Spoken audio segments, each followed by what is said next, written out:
Philippine Bible Ministry update, take three.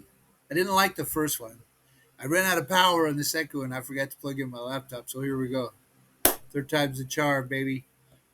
So I just want to update you guys on the ministry.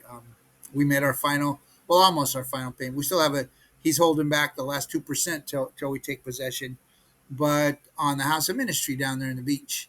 And the Lord is starting to deal with me and dial that up and what that's going to be. So that's good news. We survived that financially so far.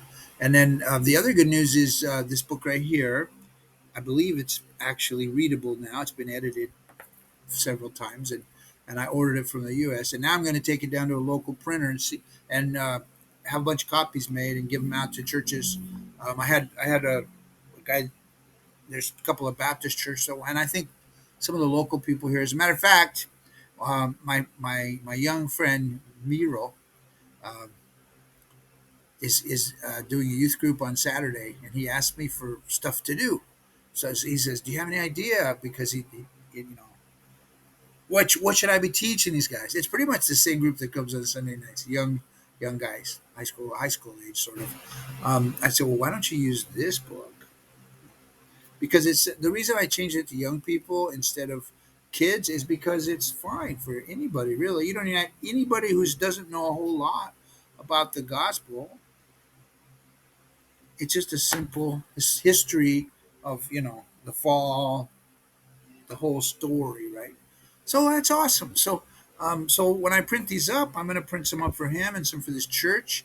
So the way I know that people want stuff that is like my ministry is that they ask for it, and it's authentic because it happens, right? And I've been told by my mentors, the people that have a lot of experience in missions, that God does what He does. You don't really you have a vague idea. People that say, "Well, we're going to plant a church, and we're going to do this," and sometimes that works out. It usually works out different than they had, because God has His plan, and so you have to I know He called me here. I know He told me to do this. That's all I really know. I know that children are involved, kids and youth, and I think pastors are involved somehow, and hopefully adult people, students. To Peter's prayers involved, but so that's how I know it's good, because people have asked for these. People have asked for this book. Pastors have asked for this book, and now a youth leader has asked for this book. So I know that I believe it's from God, because there's a reason I did all this stuff, and it wasn't to become wealthy, that's for sure. So anyway, I'm pretty excited about that. And then that took like 3 minutes. So I'll try to shorten this up and finish the story with something that happened yesterday, and this is going to be about being patient, right? So because that's one of my life lessons, because I'm not patient, and God says, "Wait, wait, wait," and I'm like, "No, heal my neck, heal my neck. I'm not patient. What do you don't love me, Lord? Heal my neck. I didn't come here to spend thousands of dollars." Anyway, that's just my flesh or me just crying and asking. So yeah, so yesterday after we paid the bill, we're coming out, and there's a ditch on one side and the car, and then there's a road here, and the road on Mondays is packed, and there's like, I don't know, a bunch of motorellas are like these motorcycles, and all the bikes here, they're like 150s or smaller. There's very hardly any real what we would call motorcycles, but they're like a motorbike, and it's got this thing hooked up to it. It's got a seat next to it, and in the back you can fit maybe four, maybe six Filipinos. A lot of little Filipinos. There are some large ones, but there's a bunch of them coming, so I can't have to wait. And so instead of waiting, I just go, well, you know what? I think I can make it on this side. Yeah, it's a little skinny, but I can do it. So actually, after all, I'm part goat. No, I used to be when I was younger. So I start going on the inside, and I lose my balance a little bit, and I have in my mind I'm just going to step right here, and I'll be fine.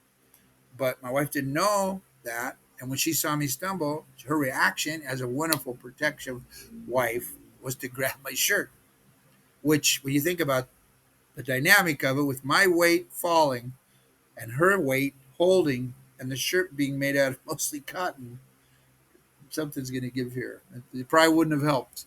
But what it did was it actually pulled me off my balance, and I actually wound up falling. And it was kind of funny because it almost like slow motion when I looked at her, and you have this moment where should I try to stop, and it's like I'm going. So then I just tried to land without too much damage, and I scraped up my knee. It was kind of swollen, but it went up. Thank you, Lord. It went away right away, and so be patient, my friend.